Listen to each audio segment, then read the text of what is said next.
But in honor of April Fool's Day, we begin tonight with more insanity. It never ends from the Democratic Party. For some reason, Cory Booker decided to speak nonstop on the Senate floor for 24 hours. No food, no bathroom breaks, no silence, just Cory Booker's performative art at a podium, talking for hours, saying nothing worthwhile. And of course, it's not a filibuster.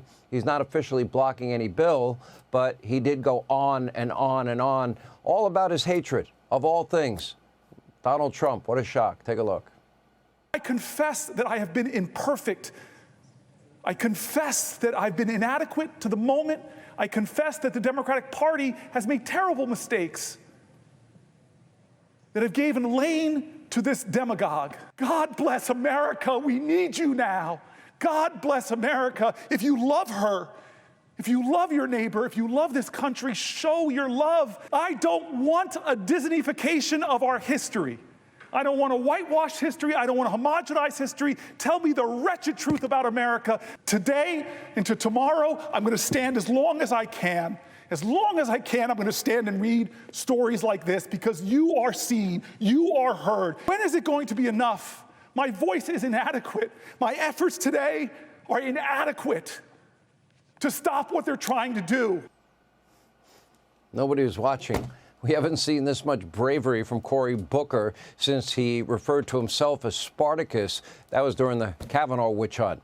But when you think the hysteria can't get any worse, well, think again. Last night on MSDNC, far-left Congresswoman Pramila Jayapal promoted her very own training program to teach the American people how to fight back against looming Trump dictatorship that's about to occur. Take a look.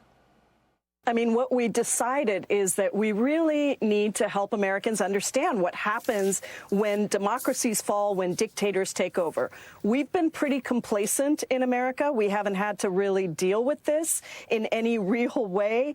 And now I think people need to understand what are the lessons from other countries, and working with experts who have studied democratic backsliding in countries around the world and the resistance movements that emerged to take on that democratic backsliding. We've developed a curriculum where we help people understand how do you go after the pillars of support, not necessarily the person at the top, but the pillars of support that allow that person to continue to have power, and how do you shift allies from being sort of passive opponents to being active supporters of taking down a dictatorship. How to be a left-wing squad lunatic. And not to be outdone, on Capitol Hill, Congressman Jamie Raskin, maybe my favorite quote of the year. As usual, making a complete jackass out of himself, and is now demanding that Donald Trump bring back the violent, illegal immigrant, Tren de Aragua gang members that President Trump deported to El Salvador. Wow, I have a condition. Take a look. I call on them to demand that the Trump administration comply with all judicial orders while appealing whichever ones they want to appeal, and to demand the return of people unlawfully taken to El Salvador on that so-called plane full of gangbangers. I'll cut a deal with Jamie Raskin. I'll be fine with his plan as long as the Tren de Aragua gang members live in Jamie Raskin's house with ankle bracelets. We'll have more on these gang members coming up with Senator Ted Cruz tonight. But while Raskin is most concerned with the rights of criminal illegal aliens over the safety of American citizens, his colleague, well, she's in the news every day, Jasmine Crockett, is focused on America's far-left activist judges now abusing their power in a desperate attempt to thwart Donald Trump's agenda. Today, she just couldn't believe that Republicans would dare criticize federal judges.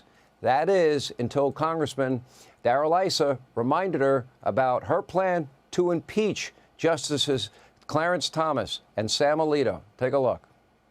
The problem that we have right now is that if we continue down this road, then we will not have a rule of law, because we have people that are currently serving and they're saying things like, ignore the judge's order. What it means to have law and order in this country is that you follow the order and you go through the appeals process, even if you dislike what the judge did. Thank you, and I yield. And I'll yield back to Mr. Issa. Mr. Issa, you had a question for me, which I'll yield to you now if you want to. Now that there's no time left. Thanks, Eric. Entertain it. You're good. You're good at that, but I'll take my own time. I'll recognize myself And I'm going to note that when Ms. Ocasio-Cortez, or AOC as we know her, filed articles of impeachment on Justice Thomas and Alito, Ms. Crockett was one of the co-sponsors along with Mr. Cohen, both members of this committee. It does seem interesting that when the shoe is on the other foot, everyone is self-righteous. Wow, pretty great minor reminder. Oopsie daisy, sorry about that.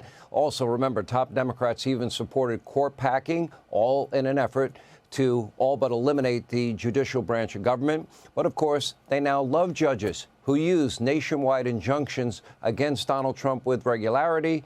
Now think about it. One far-left unelected judge representing a lower court gets to stop a duly elected president, in this case Donald Trump, and a policy nationwide even before that case is adjudicated.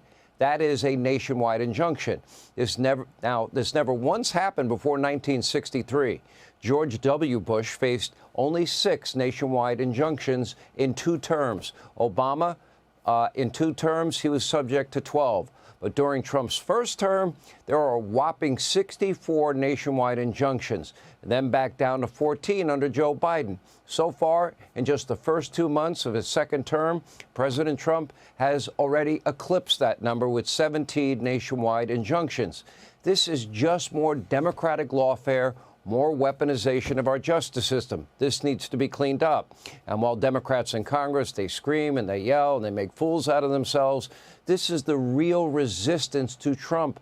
They're using unelected judges. What they can't win at the ballot box, what they can't get done legislatively, they run to judicial activist judges, acting as kings, even blocking staffing decisions in the executive branch of government. At one point, a judge seemingly barred the Treasury Secretary, Scott Bessent, viewing files at his own Department of Treasury. And, you know, is this not insane and totally unconstitutional? As Senator Grassley pointed out today in the Wall Street Journal, quote, Article 3 of our Constitution tasks the judicial branch with resolving cases and controversies, not making policies. According to a story in the Wall Street Journal, many of these injunctions also break what's called Rule 65C, and that states that a party seeking an injunction needs to put up a bond to cover its costs. Well, these bonds are not optional. They happen to be mandatory, but were not applied to these nationwide injunctions. That invalidates them. Now, Senator Grassley, he is pushing the Judicial Relief Clarification Act in the U.S. Senate that would limit district courts to resolving the cases only between the parties before them and make their decisions immediately appealable. Hey, Sean Hannity here. Hey, click here to subscribe to Fox News YouTube page and catch our hottest interviews and most compelling analysis. You will not get it anywhere else.